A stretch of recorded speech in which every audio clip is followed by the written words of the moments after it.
বাংলাদেশে পতাকা পরিবর্তনের, সঙ্গীত পরিবর্তনের, সবকিছু পরিবর্তনের, ভাষা পরিবর্তনের অপপ্রয়াস কেউ কেউ দেখাতে শুরু করেছে। এই পরিবর্তন যদি অব্যাহত থাকে, এই দেশে উপনিবেশিক শক্তি, ভূরাজনৈতিক খেলোয়াড়রাই খেলতে পারবে।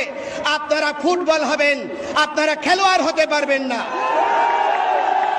আমি আপনাদেরকে বলতে চাই, কখনো আপনারা আমেরিকা, কখনো চায়না, কখনো রাশিয়া, কখনো ইন্ডিয়া, এদের দাসত্ব করেছেন প্রতিটি রাজনৈতিক দল। আর হিন্দুরা আন্দোলন করলে তাদেরকে ইন্ডিয়ান টেক দেবেন, তাদেরকে আওয়ামী লীগের টেক দেবেন। এইটা আমরা কখনো মেনে নেব না। সাতকানিয়া